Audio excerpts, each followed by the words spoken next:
ele era regido da seguinte maneira. O meu pai era o gerente, né? A minha mãe, ela tinha a responsabilidade de selar as entradas, os bilhetes, e vendia. A bilheteria dela era essa aqui. Aquela lá quase nunca era usada, só quando tinha muita gente. Mas a minha mãe vendia principalmente nessa aqui. Ela selava as entradas, né, e trazia para cá, vendia, ela que tirava o ticket, ela que dava o troco. E o meu pai recebia na catraca.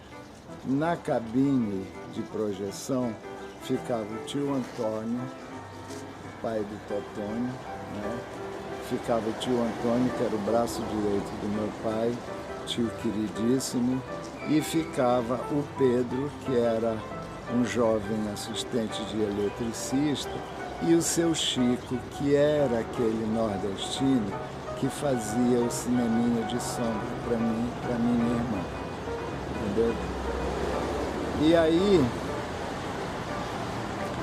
daquela escada que a gente subia para lá, havia um saguão, né, que é comum aos dois apartamentos, que era onde a minha mãe tinha mesa de revisar o filme. Você sabe o que é isso?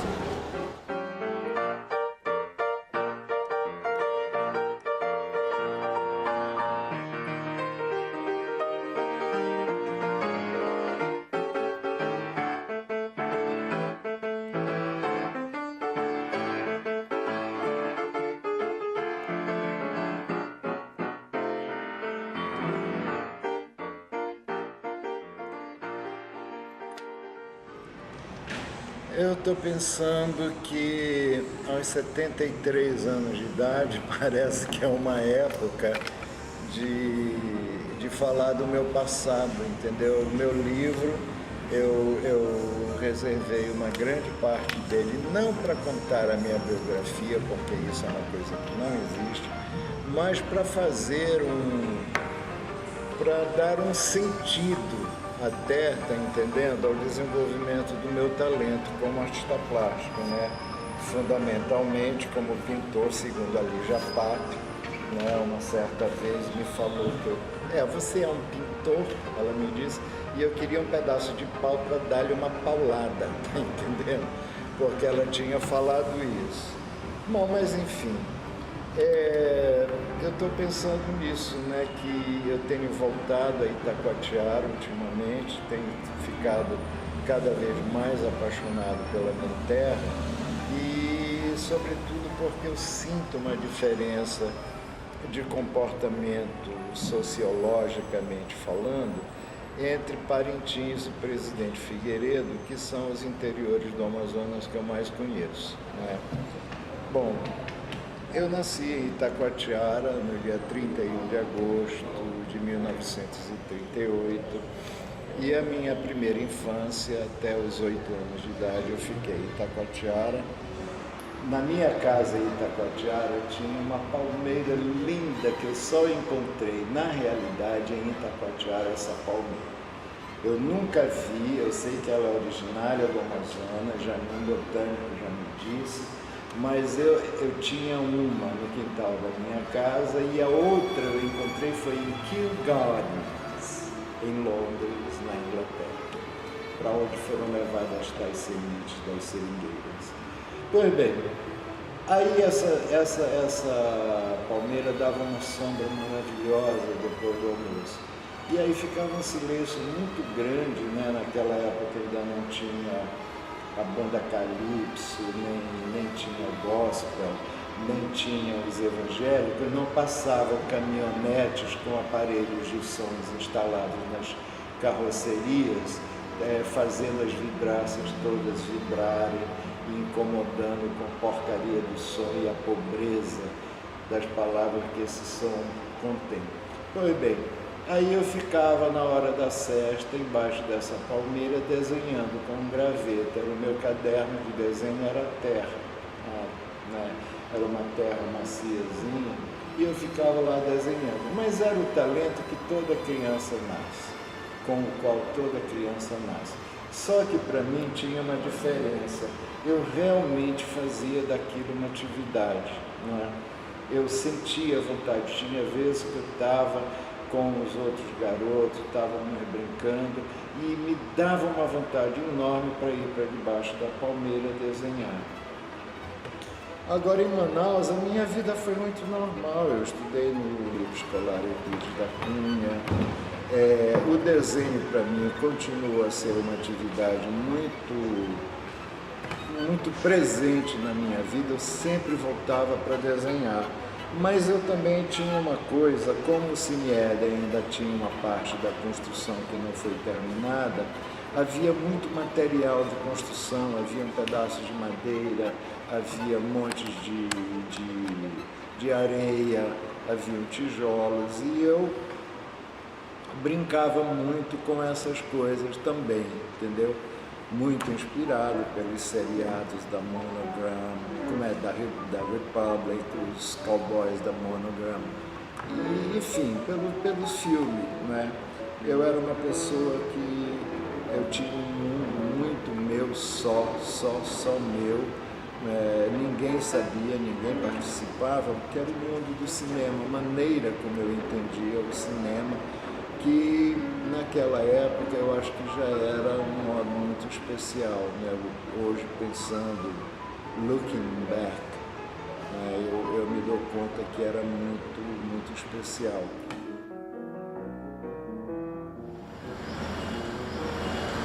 Ouviste? Agora, mano, vamos, o colégio estadual também, agora tem ar refrigerado. Já pensaste colégio estadual com ar refrigerado? Eu acho um horror. Nós estudamos a vida inteira com um uniforme de caque, de mangas compridas, abríamos as janelas, entendeu? Só que não tinha essa quantidade absurda de carros, não fazia esse barulho e dava para a gente ouvir os professores perfeitamente. E com o Centro Estudantal Plácido Serrano cobrando da gente posições políticas radicais, com o Ernesto Penafor, com o Amazonino Mendes, com o Valdir Garcia, uma turma maravilhosa, realmente.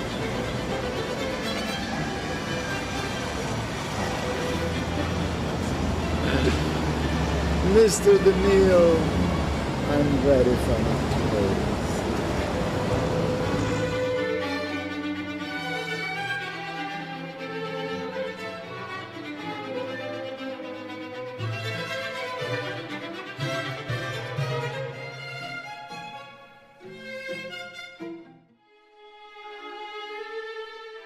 Saí do grupo, fui para o colégio estadual e eu fiz o ginasial, eu fui aluno do Mário Piranga Monteiro, fui aluno do Agenor Ferreira Lima, fui aluno do Padre Bessa, do Orígenes Martins, fui aluno de quem mais? Do Sebastião Noronha, incrível Sebastião Noronha, enfim, dessas pessoas todas, né, que me ajudaram muito, né? Quando eu fui para São Paulo, meu pai queria que eu fosse arquiteto, e naquela época eu não queria tanto, mas parecia bacana, e ele me mandou para São Paulo, para o Mackenzie, para o Colégio Mackenzie, né, que naquela época chamava-se Mackenzie College Institute. E eu fiquei lá um ano, no segundo científico, e lá eu vi a segunda Bienal de São Paulo. Foi o ano 1955, foi o ano da segunda Bienal de São Paulo. E eu vi essa Bienal, vi atentamente essa Bienal. E foi o ano em que o grande prêmio foi dado ao Alberto Burri pelos Sacos Pretos dele, uma obra impressionante que eu vejo até hoje. Eu me lembro de ter visto a obra pela primeira vez. E os concretos brasileiros, foi a primeira vez também que eu vi o Ivan Serra.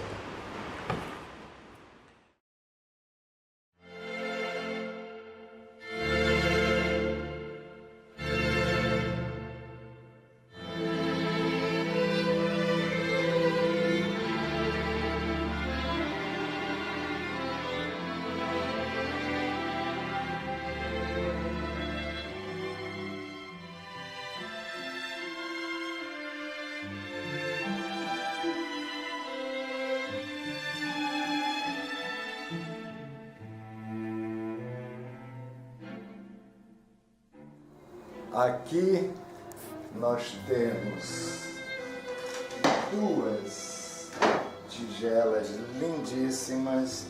Essa aqui é dos YY, lá eu ganhei lá em Macapá, e essa aqui é o Aimiria Troari, também foi um presente. Aqui eu tenho uma peça de ágata que eu amo, olha essa transparência, que coisa linda, né? Uma peça de ágata, antigamente a gente cheirava pó nelas. Você batia, né, com cartão de crédito, porque era a superfície mais adequada. E esses são leques das minhas viagens para a China.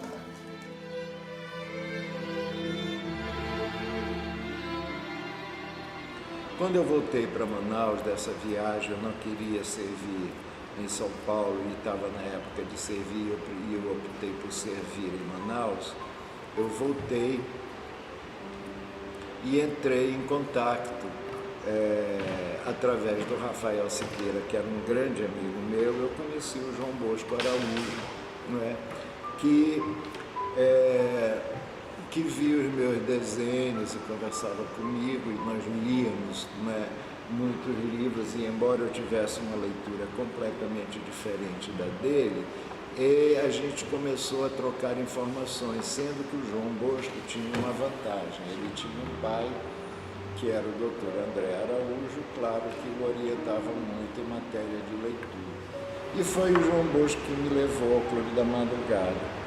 Quando eu cheguei no Clube da Madrugada, foi realmente a primeira sessão que eu vi, eu fiquei muito impressionado com o que eu vi, e com o seguir das outras sessões que eu passei a frequentar, juntamente com o João Bosco, como ouvinte, como convidado, eu fui naturalmente tomando consciência de que realmente eu tinha um talento, não é, do qual eu devia sentir orgulho, né, do qual eu devia como eu posso dizer, podia me representar melhor como ser humano, né? Eu tinha como, né, através do meu desenho. E eu comecei a fazer isso de uma maneira mais séria, né? E já aí comecei a ler certos ensaios que o João Bosco me dava, né? Eu li uma porção de autores brasileiros, ensaístas brasileiros que falavam de arte plástica. Eu me lembro particularmente de um escrito pelo José Roberto Teixeira Leite, que era um ensaio sobre o Hieronymus Bosch. Pois bem, a partir daí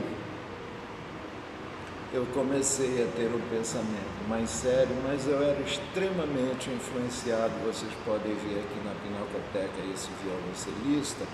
Ele é, na realidade, uma influência total de Picasso, do período azul, e o desenho do Matisse, né, que eu sempre me deslumbrou, né? O Picasso não, o Picasso me deixava curioso, não é? Matisse não, o Matisse me parecia uma coisa muito mais pensada, não é? E o Padre Ruas me ajudou muito a clarear muito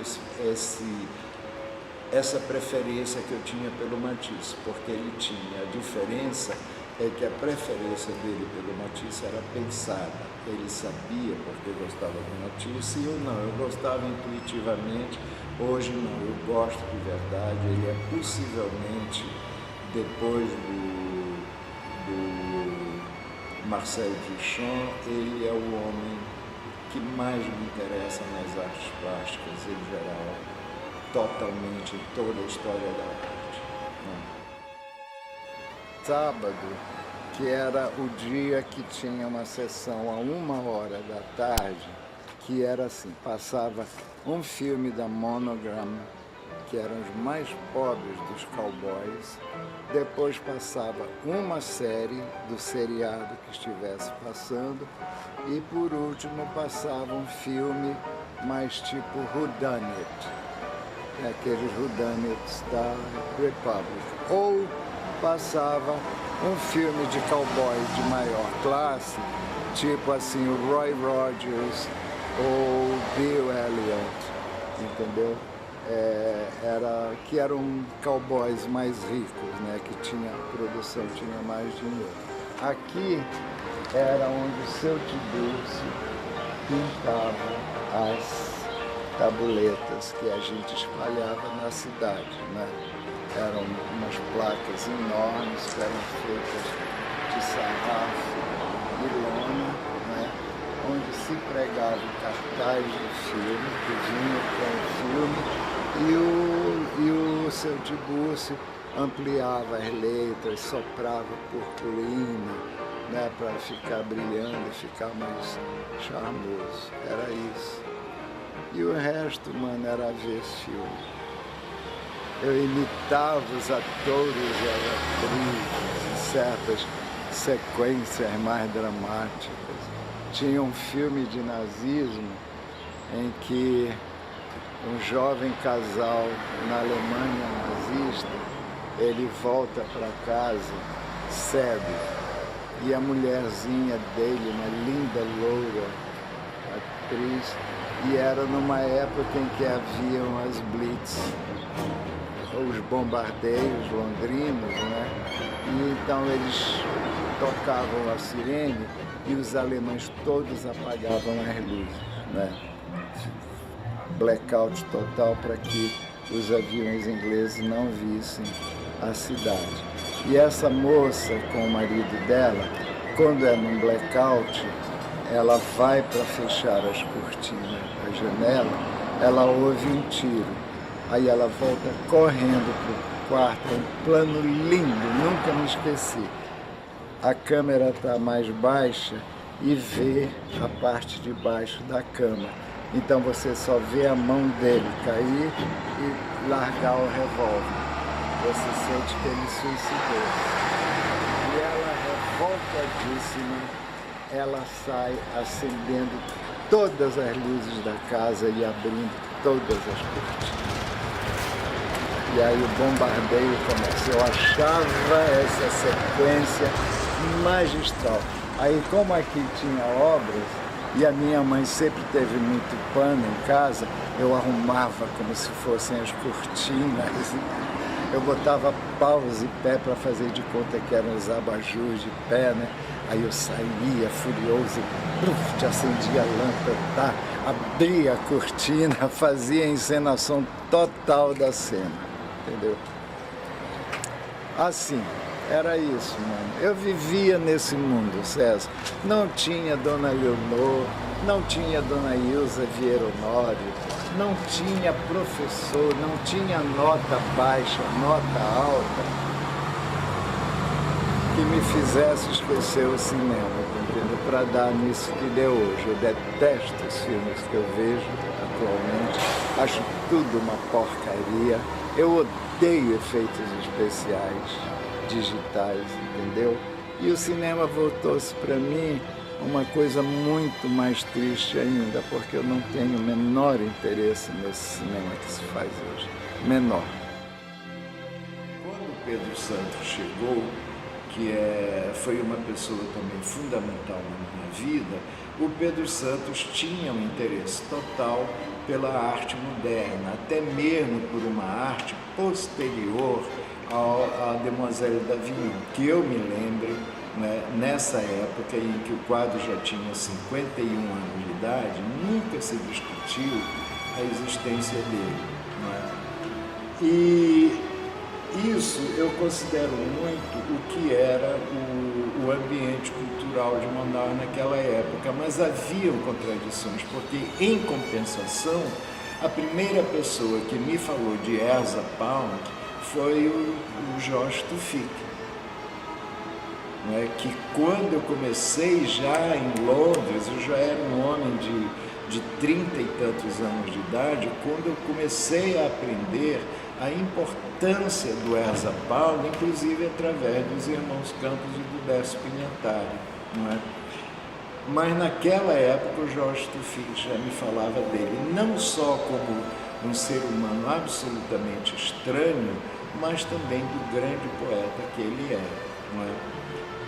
Eram essas contradições, não é, que a gente, sei lá, na qual a gente vivia, o que era importante para nós e o que não era, não é? Mas quando eu cheguei no Rio de Janeiro,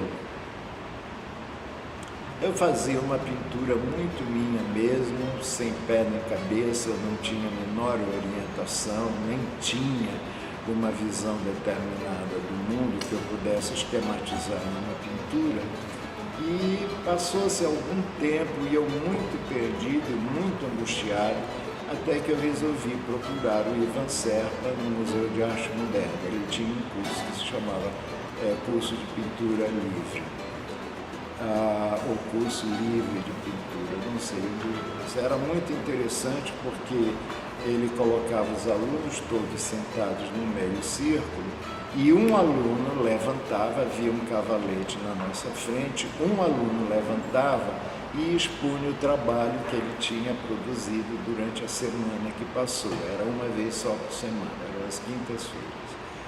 E eu pensava, levei uma quantidade de coisa enorme para ele ver e eu pensava que ele ia me atender em particular. Ele disse, não, você vai mostrar tudo na frente de todo mundo.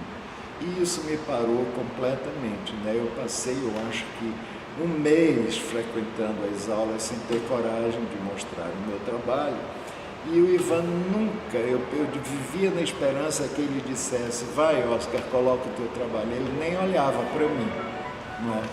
O que foi o que eu acho que era um procedimento fantástico. Finalmente me deu coragem um dia e eu coloquei, e a reação dele, é meio cabotinho dizer isso, a reação dele foi uma coisa que me deixou absolutamente boquiaberto, porque ele viu um grande potencial em mim. Ele se chocou com o meu tema, que naquela época era profundamente sexual, e o Ivan, ele tinha um ar puritano, né? Eu não sei se era uma visão minha dele, mas ele parecia ser uma pessoa, eu diria até, eu não sei, não vou continuar com esse assunto, não vale a pena. Ele me parecia um puritano. Mas eu continuei, né? Eu ouvia muito o que ele me dizia, ele não me instruía, mas ele me dava muitas dicas, né? Que eu tinha que adivinhar o significado delas, até que chegou ao ponto em que eu levei uma obra e ele disse, olha, eu não sei o que você está fazendo aqui comigo, você já tem que pegar os seus trabalhos e mandá-los para os salões todos. Naquela época era muito legal isso no Brasil, porque haviam salões, a maioria dos estados brasileiros tinham salões de artes plásticas com premiações, né? E eu segui o conselho dele e saí mandando, né, para tudo que é canto. E foi dessa maneira que eu consegui as minhas primeiras premiações.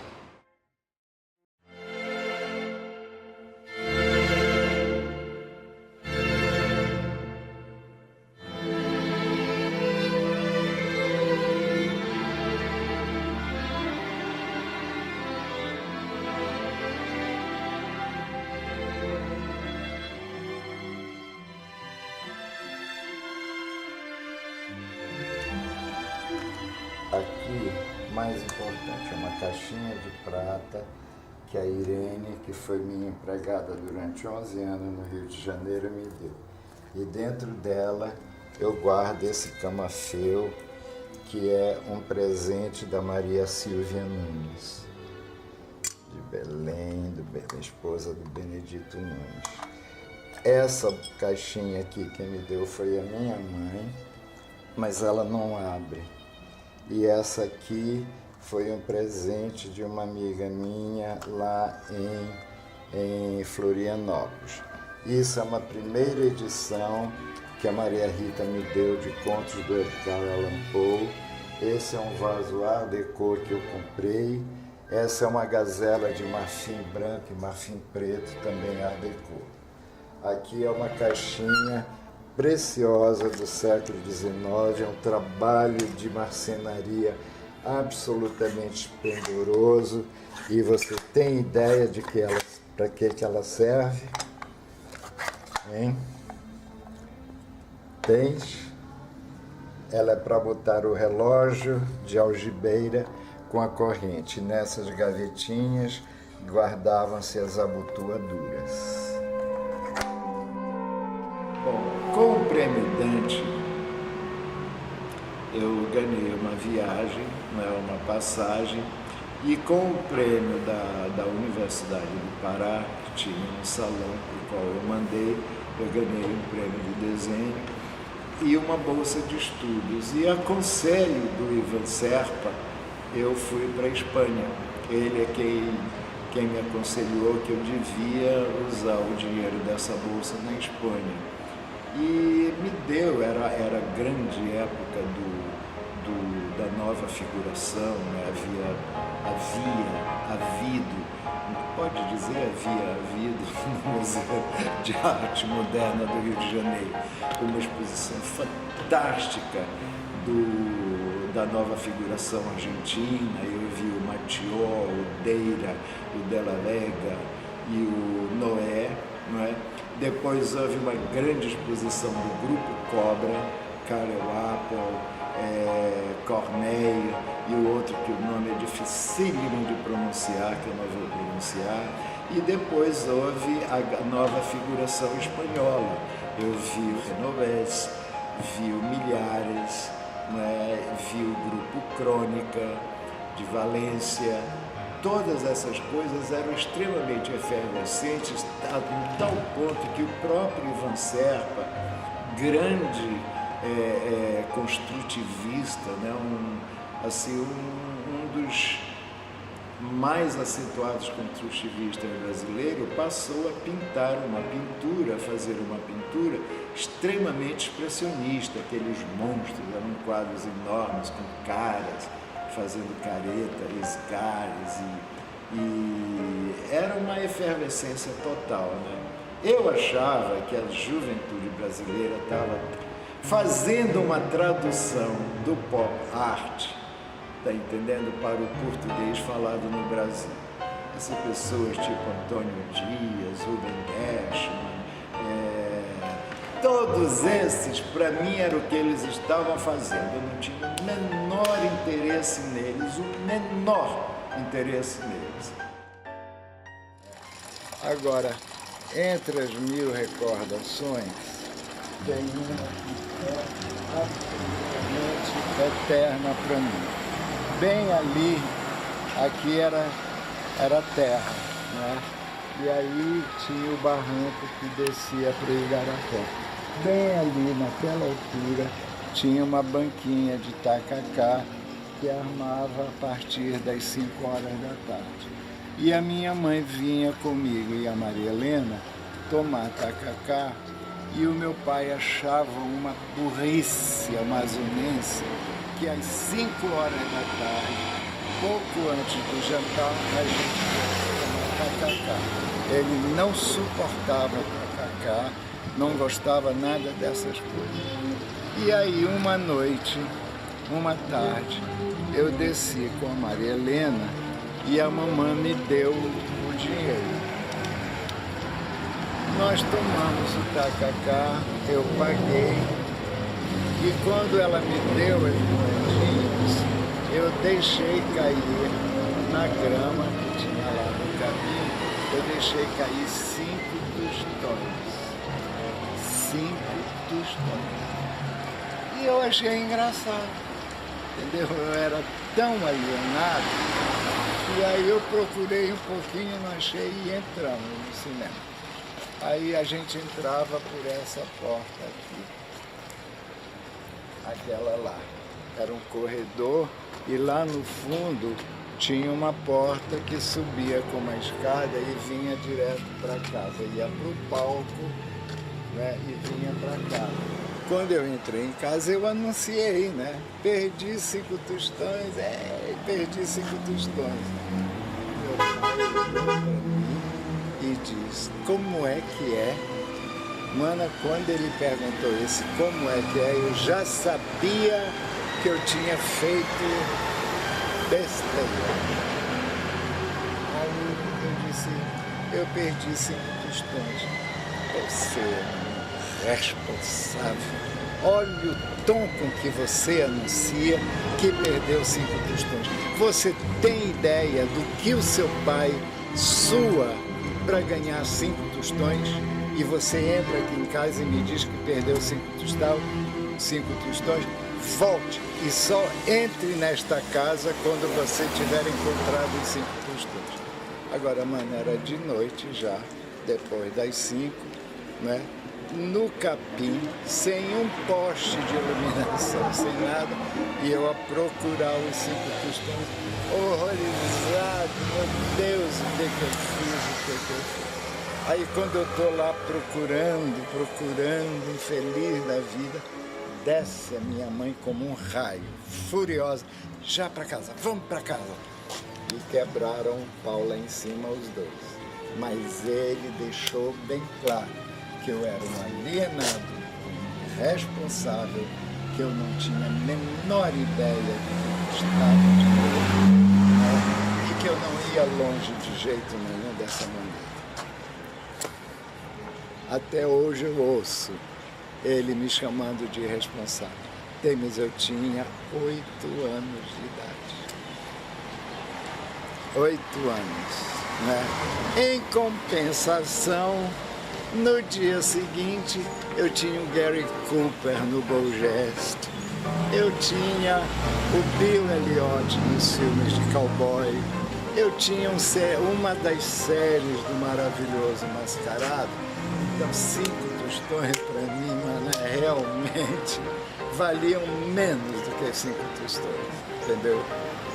Isso é que deixava ele louco. Eu não tinha o sentido de realidade. Realidade para mim era o cinema, entendeu? Era isso. Bom, na Espanha eu fiquei muito confuso, porque eu frequentava todas as galerias, eu ia a todas as vernissagens, eu fiz amizades com muita facilidade, eu fazia amizades com jovens artistas plásticos, com outros jovens artistas plásticos, e eu fiquei extremamente confuso e nunca consegui mostrar nada do que eu fazia para ninguém. Eles todos eram muito curiosos, mas eu tinha um verdadeiro pavor de mostrar essa minha confusão, até que eu conheci o homem que me salvou, o homem pelo qual eu tenho a maior admiração, embora a nossa amizade tenha sido apenas o período em que os últimos dias dele na Espanha. Este homem é o Júlio Plaza. Quando eu encontrei o Júlio Plaza, foi um encontro muito importante para mim.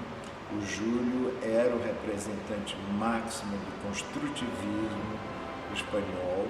Ele era muito solitário, a Espanha não estava interessada em construtivismo, os espanhóis diziam, pero que somos muito calientes e o construtivismo é muito frio.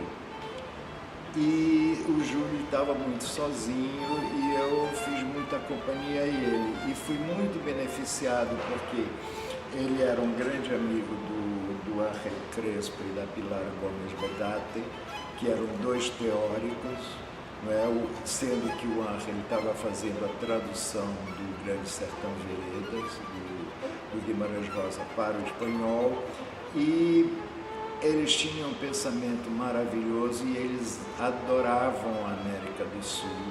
Não é? Eles conheciam muito Décio Pinhatari, o Haroldo e o Augusto de Campos. Ángel e Pilar tinham uma admiração toda especial pela Mira Schendel. Não é?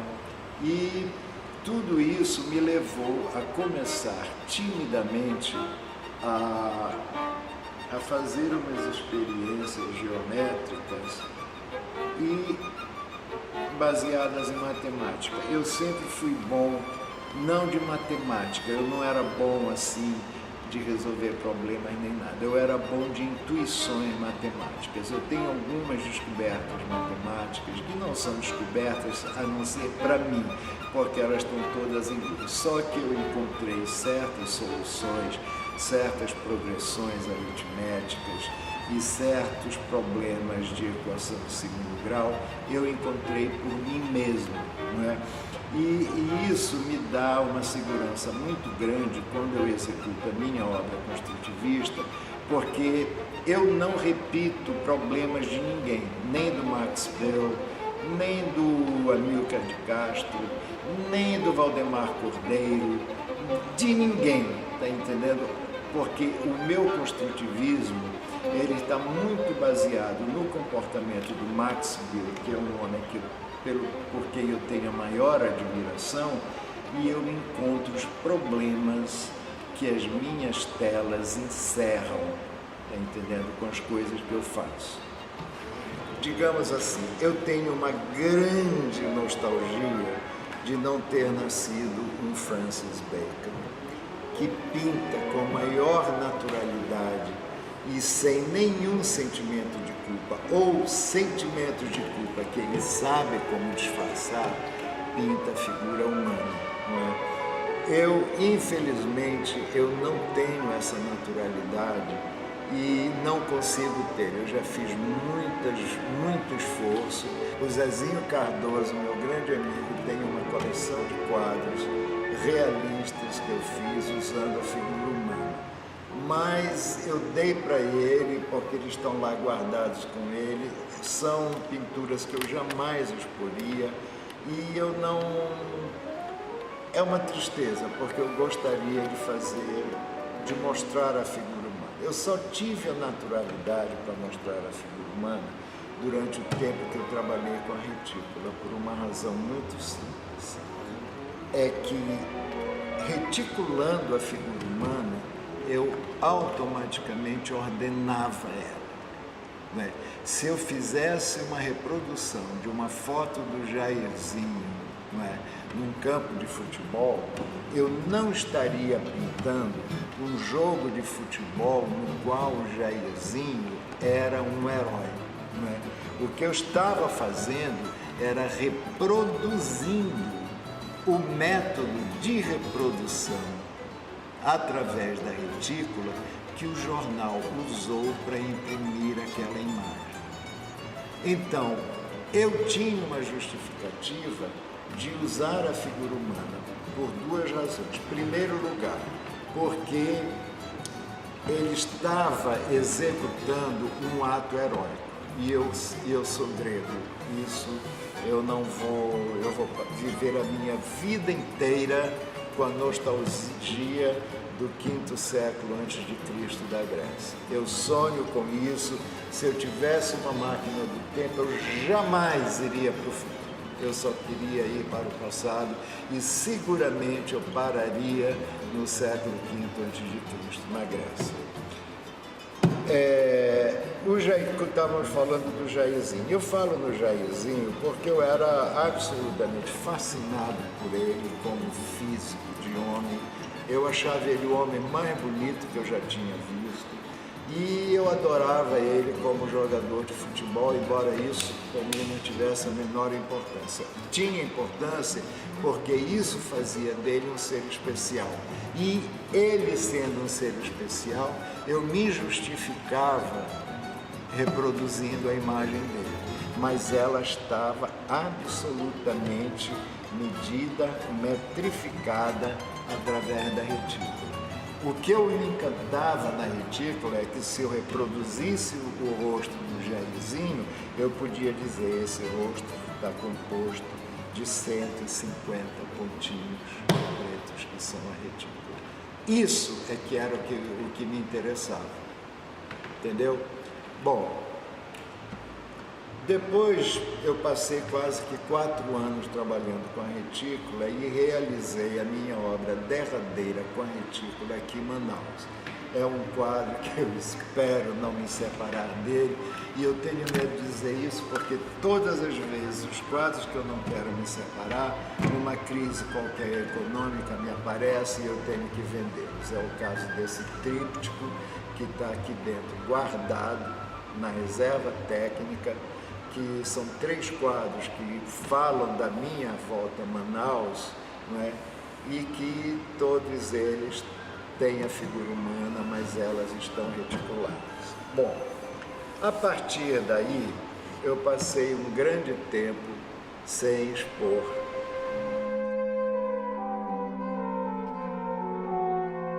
Começa uma tremenda humilhação e uma dor enorme no meu peito. Essa entrada era de mármore e os guarda-corpos das bilheterias, uma lá, outra aqui, eram de metal dourado. E a minha mãe trazia a secretária dela para passarem o carol, tá entendendo? E a esponja para ficarem tinindo. A catraca também de entrada, de acesso, era também desse metal dourado. Parecia bronze de navio, entendeu? E o mármore era cor de rosa, mas não era falso mármore. O mármore aqui é verdadeiro. E depois a coisa mais linda, que isso aqui é uma construção autenticamente Art Deco, que não é da época, ele é tardio, é um Art Deco tardio, mas é absolutamente Art Deco, e ele segue os princípios dos cinemas americanos da época. O que me dá tristeza de olhar para isso não é nostalgia, não é nostalgia, eu digo. O que me dá tristeza é saber muito mais do que me lembrar de que isso existiu. Saber que isso teve uma existência e que isso teve o seu período de glória, embora o Cine Eden em Manaus tivesse sido um cinema quase que invisível. Ele era muito longe, né? Do Guarani, do Avenida, do Odeon, né? Que eram todos lá no centro, onde as moças passeavam, os rapazes também, e entravam no cinema para verem os filmes coloridos da Fox, da Metro, da Paramount. Aqui, mano, era só a Republic Pictures, a Arte Filmes e a Monogram. Preto e branco e filmes pobres, né? Os filmes que a Republic podia produzir. No Rio de Janeiro, o que acontecia comigo era um sentimento da minha insegurança de me sentir policiado, não é? Porque era uma época também que haviam as patrulhas ideológicas, era a época da ditadura, a gente se sentia policiado e eu me sentia muito incômodo, mas extremamente incômodo. Então eu me estendo mais sobre esse sentimento no meu livro, mas o que eu quero dizer é que apesar do meu amor pelo Hélio, da minha admiração e da convivência com ele, eu não era o melhor amigo do Hélio. Isso era a Lígia Patti que era. Que na realidade nem era, porque os melhores amigos dele estavam na Mangueira e eram todos bandidos. Ele adorava, era isso que ele queria. Mas enfim, a minha admiração pelo Hélio também me levava a me sentir policiado por ele. Ele não estava nem aí, não é? Mas eu me sentia, quer dizer, eu cheguei a ter uma ideia no Rio de Janeiro de que para ser artista havia uma condição sine qua non, ou Hélio ou Lígia Clark, o resto, está entendendo? Não existe, mas não existe mesmo. E isso, é claro, me parou muito, me prejudicou muito, eu não sabia muito como lidar com isso. E quando eu vim para Manaus, foi realmente quando eu me liberei. Eu me liberei até mesmo ao ponto de fazer uma exposição em 2007 na Galeria do Lago, totalmente construtivista, onde todos os quadros que eu mostrei apresentavam problemas de matemática e que eram resolvidos esteticamente. Graças a Deus, foi a única vez na minha vida que eu vendi tudo. Vocês não acreditam, todos os quadros foram vendidos. Sim. Olha, eu quero dizer uma coisa, Sérgio, já falei isso também no meu livro. Eu não existo para o Brasil como artista plástico. Tu sabe por que eu passei a ter um certo nome? Foi por causa de Luciano Figueiredo, meu irmão, coisa mais linda que já aconteceu na minha vida, que era já muito amigo dos baianos todos, né, que o Pasquim chamava de baiunos, né? Mas o Luciano tinha uma intimidade enorme com o Ali Salomão, com o Jorge, com o Duda Machado, com o Macalé, com Caetano, Hélio, com Hélio de Sica, não é? Com toda essa turma que era o underground, né? E o Luciano conhecia essas pessoas todas. Atualmente, fantástico, ele tem uma obra maravilhosa que já está conhecida internacionalmente. No momento ele está com uma exposição na França, não é?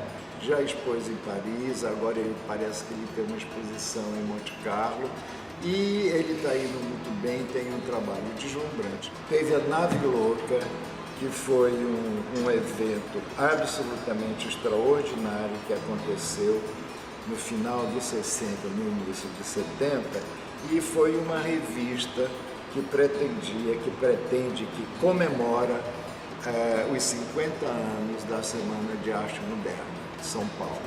E a revista reuniu, por intermédio do Torquato Neto e do Ali Salomão, reuniu a Lígia Clark, Haroldo de Campos, Augusto de Campos, Décio Pinhatari, Hélio Oiticica, Chacal, toda uma turma que estava fazendo uma arte que era anti-establishment, tá entendendo? E essa revista foi fundamental, né? Ela deu muito o que falar, ela era para ser uma edição única, né? A primeira, o número 1, edição única, né? A revista Nave Louca. E da partir daí, né, Luciano e eu começamos a fazer um trabalho gráfico e um trabalho de ambientação de shows. Então, nós começamos a fazer as capas de disco, capas de livro, né, pôsteres de cinema, ambientação do show da Gal, ambientação do show do Luiz Gonzaga, ambientação do show do Gil, de Caetano, de tudo isso, do Jorge Maltner, tudo isso nós fizemos, e isso é que lançou o meu nome, tá entendendo? Mas como artista plástico, eu acho que pouca gente no Rio de Janeiro me conhece. Claro, tem gente que me conhece, eu tenho obra, né, em coleções particulares no Rio de Janeiro, mas eu não existe uma importância significativa do meu nome no contexto geral das artes plásticas. Vai ter, isso eu garanto, mas por enquanto, mano, não tem a menor importância, entendeu?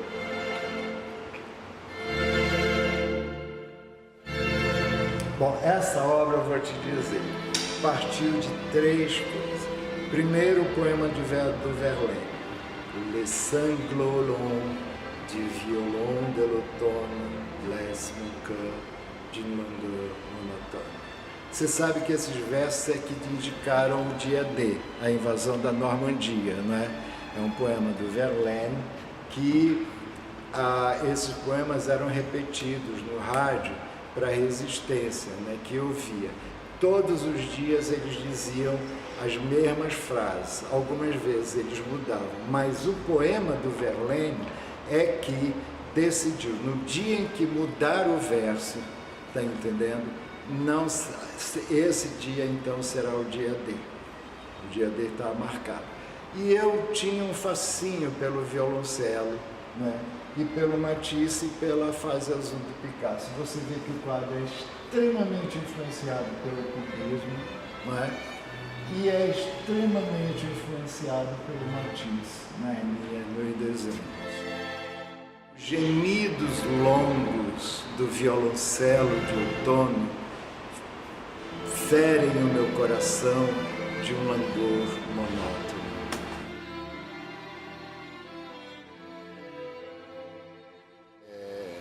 O ir ao cinema é outra coisa, não existe mais, não é? A televisão e o computador realmente substituíram o ritual de ir ao cinema. Porque Sérgio Luciano, quando ele fez aquela exposição dele sobre cinema lá na Oi Futuro, foi uma coisa deslumbrante. Era uma exposição só de imagens e frases de filmes, né? E havia uma das frases que o Luciano deixou em evidência maior, é uma frase da Gloria Swanson, falando para o Cecil B. DeMille. Ela dizia assim: Mr. DeMille, o nosso negócio é o sonho. O resto é uma relação entre aqueles que a gente não vê, que estão lá no escuro, e nós que estamos brilhando na terra. A relação no cinema era entre os atores que estavam no brilho e o espectador que estava lá no fundo, no escuro. Eles não podiam ver os espectadores é que podiam vê-los, né?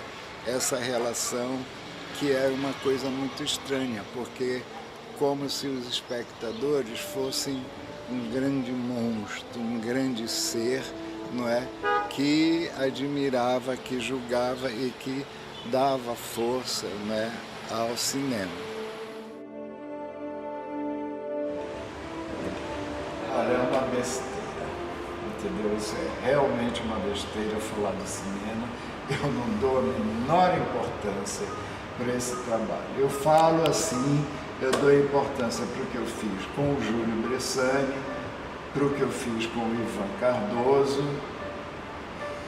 talvez o que eu fiz com o Marco Vinícius César, que é o Rio de São Francisco, o Espelho d'Água, mas eu francamente foram sempre foram demarches frustradas, né? Não considero um trabalho fundamental na minha vida, né? O que eu fiz com o Ivan Cardoso foi muito uma releitura, né? O Ivan Cardoso e eu temos a mesma herança cultural cinematográfica. Eu vi no cinema, na tela, e o Ivan viu na televisão, né? Nas repetições, naquela época em que a televisão era preto e branco. A maioria dos filmes que eu vi na tela do Cine Éden, o Ivan viu na televisão quando ele era adolescente. E isso nos unia muito, né? Mesmo os livros de cinema que o Ivan tem, eram os livros de cinema que o Luciano e eu comprávamos, né? Nós adorávamos os low budget, os filmes de orçamento baixo da Republic Pictures, né? Os zumbis, as múmias, os vampiros, né? Eram coisas assim absolutamente fundamentais para o Ivan e para mim. Por isso é que nós nos demos tão bem. Mas você vê, depois o Ivan publicou um livro sobre o cinema dele, para dizer que eu era um homem fascinado com Hollywood, tá entendendo?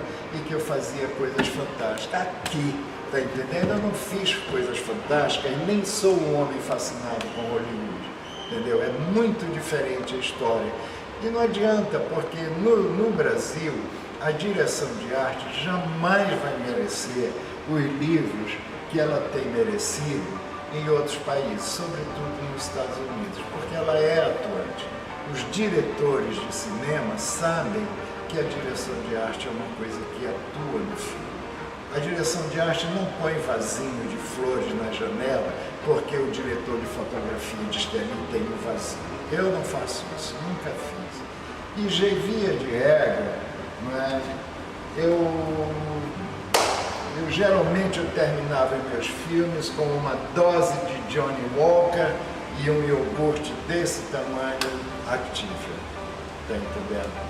Era como eu terminava os filmes. Eu não tenho que falar sobre cinema. Palavra de honra. Jamais o Djalma vive dizendo: quando é que tu vais escrever um livro sobre a tua experiência em cinema? Não posso escrever. Quem pode escrever livros sobre cinema no Brasil é o diretor do filme, é o produtor, no máximo o diretor de fotografia, como Edgar Moura escreveu.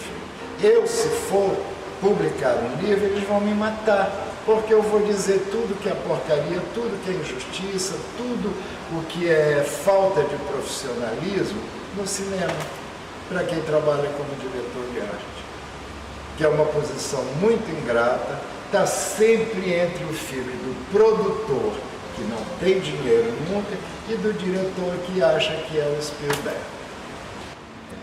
Eu, quando era criança no cinema, quando eu via o filme, eu prestava uma atenção total. Não é? O meu pai sempre falava em cinema, eu sempre falei no filme. Não é? E eu nunca consegui... Eu sempre fiz essa diferença, é o que eu quero dizer. Eu não sei o que é o cinema, eu sei o que é o filme. Eu não tenho essa capacidade de pensar tão amplamente para pensar no cinema como coisa pensante, que se deve pensar. Enfim, o que eu olhava muito era o fotograma, né? Por exemplo, eu olhava o anel da Jim Tierney no Tensão em Xangai. Eu olhava as unhas metálicas da Ona Munson, também no Tensão em Xangai. Eu olhava a sobrancelha do Victor Mature, que levantava, né? Ele sempre levantava a sobrancelha, e sempre olhava, né, o que era o cassino, aquela quantidade de madeira esculpida, aquelas paredes todas pintadas, né? Era essas as coisas que para mim faziam o filme, entendeu? E eu comecei muito, primeiro eu perguntava do meu pai, e ele me falava. Depois eu comecei eu mesmo a ler os créditos, né? Eu sempre lia os créditos, quem era o diretor de arte, quem era o montador, quem era o figurinista, quem era o cabeleireiro, quem era o maquilador. Essas coisas para mim todas tinham uma importância fundamental, entendeu? Fundamental mesmo. E viver dentro do cinema, eu posso dizer, né, Sérgio, que não deixa de ser um privilégio, né? Eu tive uma infância absolutamente especial, né? Porque ela era uma coisa de sonho. Eu não tinha nenhum sentimento de realidade.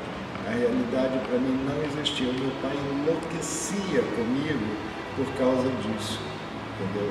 Eu não estava nem aí para a realidade, eu não queria saber, né?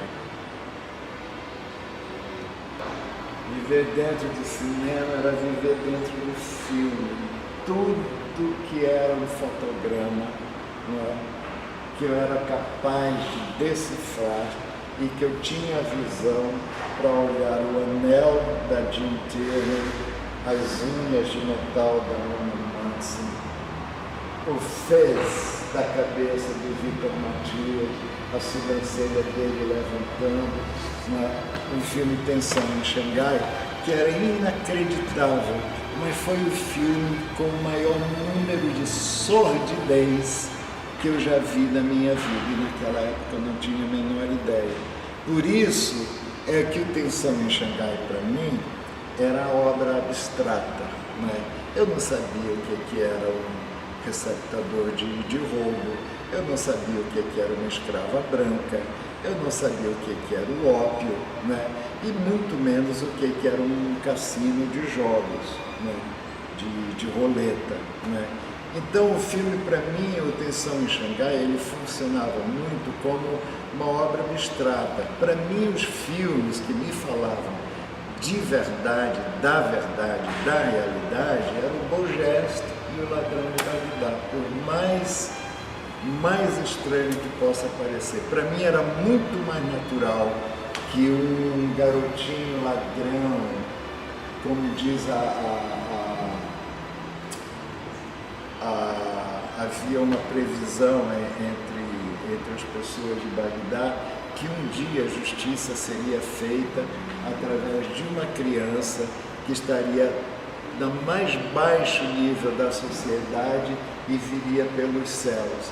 Quer dizer, para mim era muito mais natural ver o Sabu voando num tapete com as flechas da justiça do que ver a Ona Munson pegar um revólver e dar um tiro na Jim Taylor, no Tensão em Xangai, entendeu?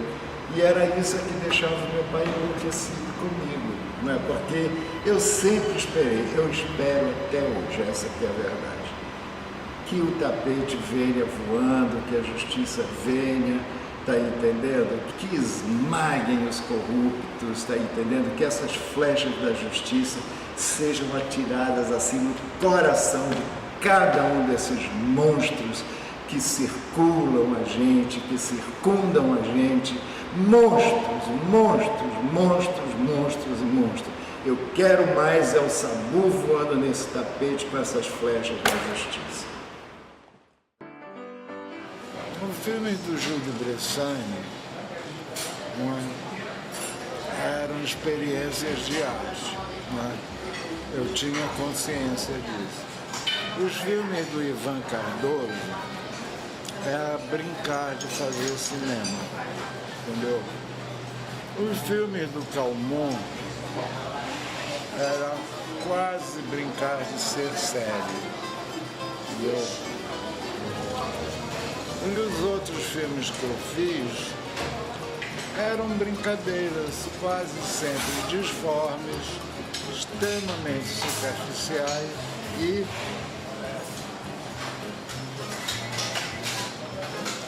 totalmente inconsequentes, não é? A não ser pelo Espelho d'Água, que é uma experiência minha como diretor de arte, que eu posso dizer, possivelmente, é o único filme que eu realizei como diretor de arte. E é só.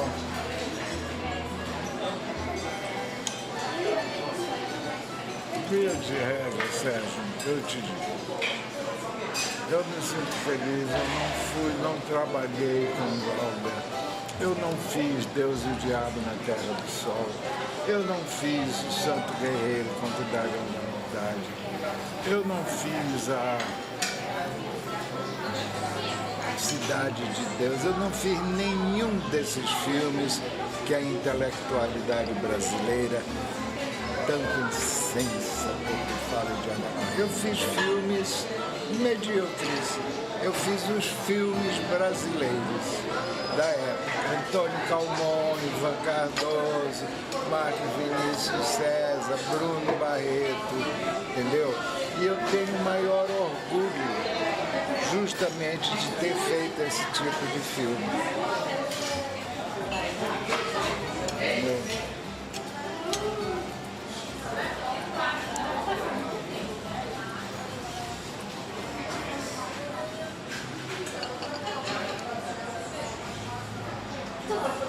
Cinema para ser levado a sério, para mim, Orson Welles, Billy Wilder, John Huston, John Ford, Nicholas Ray. Esses são os filmes que eu considero, quer dizer, os grandes filmes que foram filmados. Todos os filmes. Pessoas da minha vida, Geraldo Brandão, Luciano Figueiredo,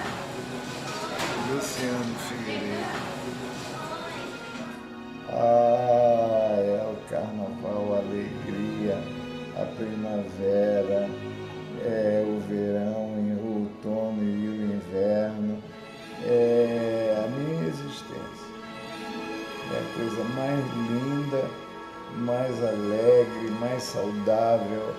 mais grandiosa da minha existência, Luciano. José Carlos Reis,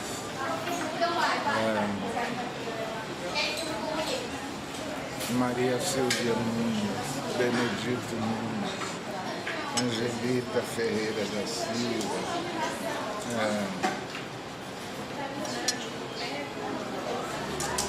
pessoas sem as quais eu não teria podido existir. Palavra de Deus.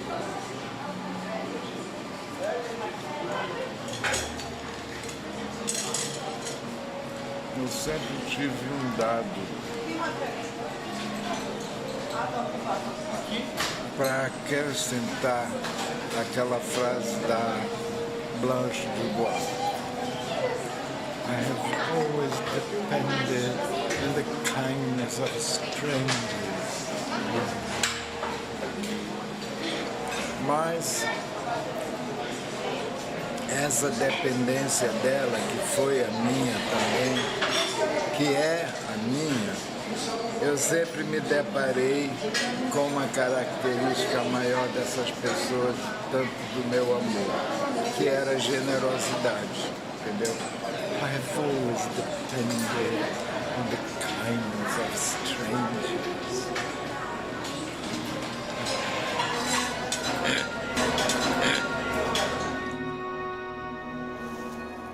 Um homem que, num determinado século, faz 70 e tantos anos, está se despedindo desse século, entendeu? E ele diz isso, o Lévi-Strauss tem até uma coisa que me estranhou e que eu não quero ter. Ele diz isso com uma certa alegria. E eu não queria ter essa alegria quando eu vejo um dia como o de hoje, e eu penso, meu Deus, eu vou estar embaixo da terra e esses dias vão continuar acontecendo, entendeu? Eu fico desesperado. Quando eu passo por lugares como coisas que me aconteceram, né? Aquela frase famosa do Lévi-Strauss, que eu não tiro de cima de mim nem de nada do que eu faço. You become the place in which, porque ela não explica esse acontecimento. Você se torna o lugar onde algo aconteceu. You become the place in which something occurred. Agora, se alguma coisa aconteceu nesse lugar, por que eu me transformo nele? Mas eu não acho que seja, não, entende? Eu acho que esse acontecimento e esse lugar são coisas assim que a gente fica pensando, pô, aconteceu isso assim, assim. Eu, quando entro na igreja de São Sebastião, desde os degraus da entrada, da porta de entrada, eu olho para eles e eu vejo os pés da minha avó entrando lá, da minha tia Elza, dos meus primos, da Maria Helena, dos meus próprios pés, eu vejo eles entrando aqueles degraus, né? E de uma certa maneira, eu sou a igreja de São Sebastião, né? Eu sou a igreja de São Sebastião.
round the clock since the Puritans got the shock when they landed on Plymouth Rock. If today any shock they should try to stem, instead of landing on Plymouth Rock would land on them. In olden days, a glimpse of stocking was looked on as something shocking, but now God knows anything goes. Good authors too, who once knew better words, now only use four-letter words writing prose. Anything goes. If driving fast cars you like, if low bars you like, if old hymns you like, if bare limbs you like, if Mae West you like, or me undressed you like, why nobody will oppose. When every night the set that's smart is intruding at nudist parties in studios, anything goes.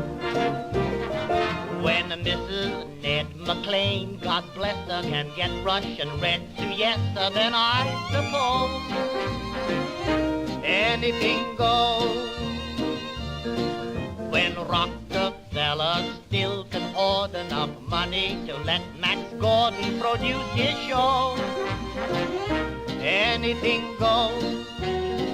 The world has gone mad today, and good's bad today, and black's white today, and day's night today, and that gent today you gave a cent today once had several chateaus. Mr. DeMille, I'm ready for my clothes.